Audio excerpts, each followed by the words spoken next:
Sound test. Sound test. Sound test. Sound test. Sound test. test. Test. This is a test of the sound. Sound. This is Sound a test. test. Sounding. Test. When's king? Sounding.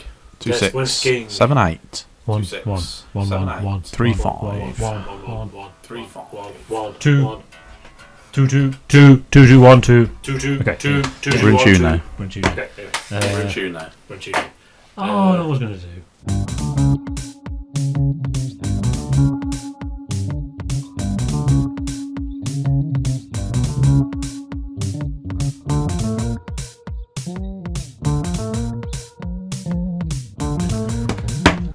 Yeah, this is what we're doing. We're doing Roxy music again. It's the second Roxy music album for your pleasure. Still very much in the same vein. And it impressively straddles the world of interesting rock music, or whatever you call it, the early 70s, that at our time. Man. And with cool pop overtones as well. It straddles that with dodgy kids TV presenters and the 80s and people wearing silly clothes and all that stuff. So that they successfully do both of those things without compromising either. So I don't care that New Romantics like this. It's not like that bit sounds like the New Romantics. That never happens, does it? You know. So, but once again, you know, we're completely new to this band, and that is quite strange. 1973, you know, the year of Dark Side of the Moon and blah blah blah blah blah. I've never heard this album. I've heard this for a week. You know, that's a thing. You could move that.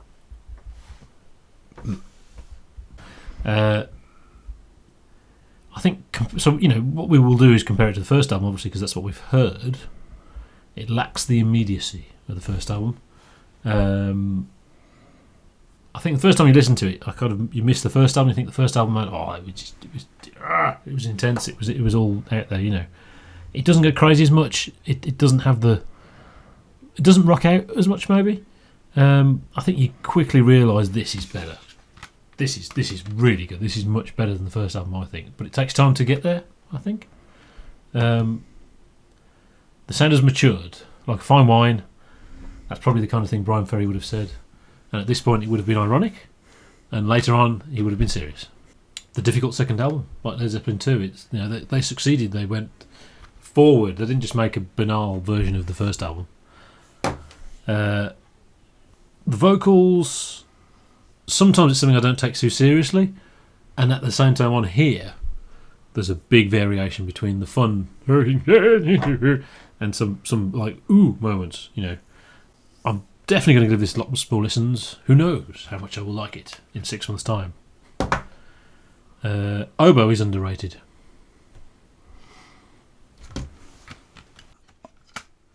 This is one of my favourite albums that we've ever reviewed, Kev. Goodness me. It is really, really good.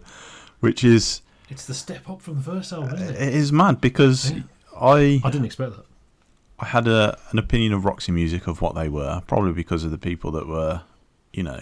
Jimmy Savile and people like that. Yeah. That's Roxy Music, isn't it? Yeah, that came on And, from them. You know, Duran. I thought, there's no way I'm gonna like that. This is flipping ace, man. God damn it! Yeah. And I honestly, I thought it'd be a decline. I thought the first album was the one, Yeah. produced by Peter Sinfield, etc. You know, no. This is amazing. There's some really, really cool stuff on here. Yeah. What I particularly caught my attention. You seen the film Forgetting Sarah Marshall? Yeah, I can't He writes a musical in there, which is sort of like a Dracula musical with puppets. Right. And there's elements of this that sound like that. There's some of the vocals are very, very similar. But it's sort of like really, really Actually, cool. It does sound like the Count, doesn't it? Yeah. One. Do the Strand. Yeah. Do the Strand was the only song I knew, which is obviously quite famous. I think that's more famous than Virginia Plain, I think. Yeah. And weirdly enough, I haven't heard it in a long, long time, and it sounded nothing like I remember it sounding. It's very strange. But yeah, I mean, things like the Bogus Man. Oh yeah, I really, really love that. Yeah. Actually, that starts. It's got like a reggae rhythm, and you think, oh, this is good, and it's kind of like an 80s thing. You think, wow, that's influential. No, but then the sax comes in, Yeah. and stuff happens, and then there's oboe. Oh my god. It's weird how like the weird saxy, completely amelodic, bullcrap. Doesn't seem to affect this like it would something like, I'm going to say it, gong. I mean, well, that's the thing. I mean, people, you'll hear Roxy music fans using the term avant-garde, and the initial response is to be snooty because it's straight ahead rock music, isn't it? It's those chords. But there is an avant-garde thing in there as well, genuinely. Yeah. I mean, when you sort of try and wrap your head around how would you go around writing an album like this? I don't know. Yes. Yeah, it is an alien thing, isn't it? Because it's just a simple chord progression. That's it. Sorry, it's just some generic rock music then, isn't it? Yeah. No. It's all about the treatment. It's all about what goes on top. Yeah. Not just the production, but the mad stuff. Yeah. So I bloody love this. This is a great album. I'm still. All the album covers are pictures of women.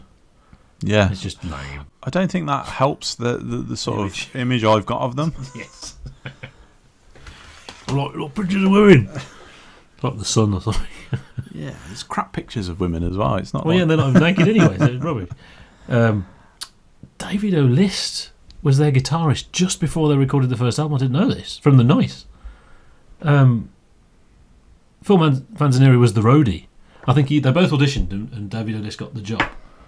Probably because David O'List was a name already, an established name, and he fell out with them or something.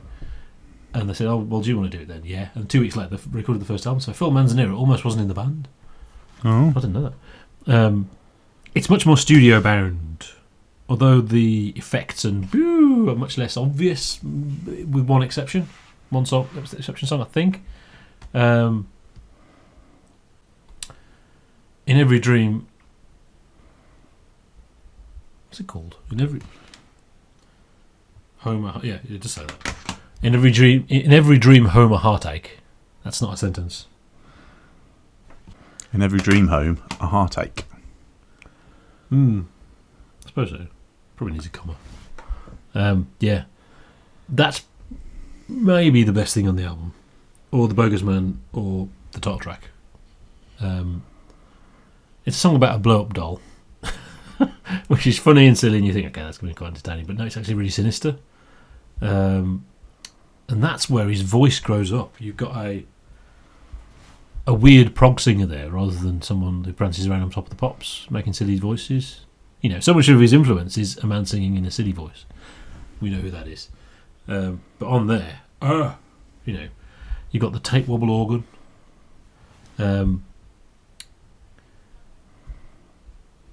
And it is just one of those things where it's just a simple chord progression, and it's bow, dun, dun, but it just really works.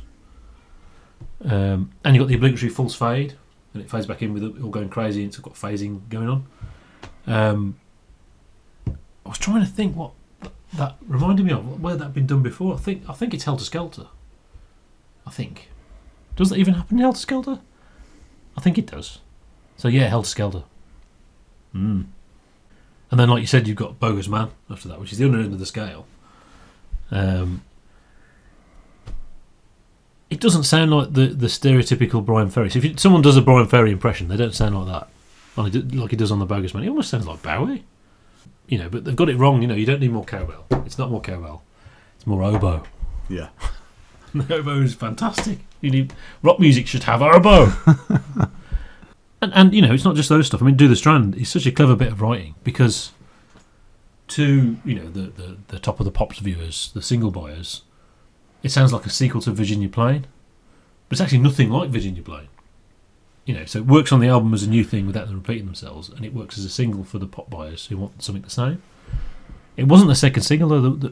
They did the thing of actually the single wasn't on the album. There's some other single that was the first single.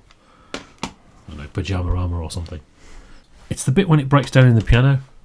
So, because you know Do the Strand, we know the tune, don't we? You know, but when it breaks down, it's dun, dun, dun, dun, dun, dun, and it comes back in again, and you get the thing. So yeah, we know things are going to change. We know it's not always going to be this good. Yeah. We know the next few albums are the favourite albums of Rolling Stone. So they're not going to be as good. You know, like I said, at this point, there's a lot of sort of irony in a lot of what they're doing, and that becomes serious. later on. So I think we'll probably talk about that next week. But there's also something else that's very interesting next week. Is who the new band member is. Is also very interesting. Yeah. But yeah, all that crap in the 80s, all those horrible bands, they're terrible. You know, Spandau Ballet. Crap. Apparently Duran Duran are quite big, you know. They were huge. They're selling out like the NEC and stuff like that. Yeah. At the moment. They're in that second tier of permanent touring arenas. That's weird, that is, because I could name one Duran Duran song. And yet, if you heard them, you'd probably think, oh, yeah. 80s band, apparently 80s from Birmingham, so therefore we should know them. 2 of them went to our school. Yeah. Yeah. You can guess the bad school. Obviously, because they went there. I didn't know that. So, but it's odd how this is so good. Yeah. It's so great, and it obviously sparked off all of that crap in the 80s. Boring clothes music. Look how have you seen the clothes in this new video? It's Hair and eyeshadow. Okay, here's the thing. Is it pretentious? I don't think it is. You don't think it's pretentious at all? No, because I think that if it was played in 1532 or something like that, which it's not. Which it's not. It's 4/4. It's just, I think that's where the pretension can come from. I mean, the subject matter is not rammed down your throat like it is with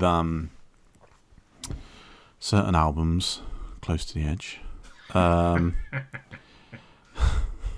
Siddhartha. So, I mean, what is there to be pretentious? Total mass retain. It's just, they've written some music and they've thought, actually, this can be augmented by some studio stuff, and had a bit of a play and gone, yeah, that sounds really cool, and put that on the. Yeah. That's what I'm saying. Yeah, I think Brian Eno is pretentious. Bear in mind, I'm a big fan of Brian Eno. Obviously, Fripp Eno is a thing. I've his albums, and they're really good albums. I think he is pretentious. He managed to get on his passport non-musician. I don't care if it's kind of accurate. That's pretentious. He's just a musician. Sure, he makes music, so he's a musician. Yeah, that's pretentious. Mate, if it wasn't as good, maybe we would be talking about it being pretentious. But it's because it's good. They're not just randomly showing off. Yeah, they're doing a thing which sounds good, so it's not pretentious. Yeah, Can, Future Days. Eno said one of these songs was influenced by Can. Probably. You can tell us that. Yeah, it's 5 eggs, I think. Yeah, that could change. It's we've only listened to this for a week. Yeah, and you've got to remember, I was very offish with Roxy music before we started listening to them. We did before you heard them. Yeah, before I'd heard them, I was like, oh. Yeah. When it was recommended via our Patreon. So we had to do that, didn't we? Oh my god! Got to do Roxy music now. But you said we were going to do it anyway. Oh yeah, they're on the list of obvious bands, aren't they? Are they? Yeah. We look at the time, 72, 73. Yeah, but they're like, hard rock. Yeah. No, it's good. It is good. And that's it. And that's a review. And there you go.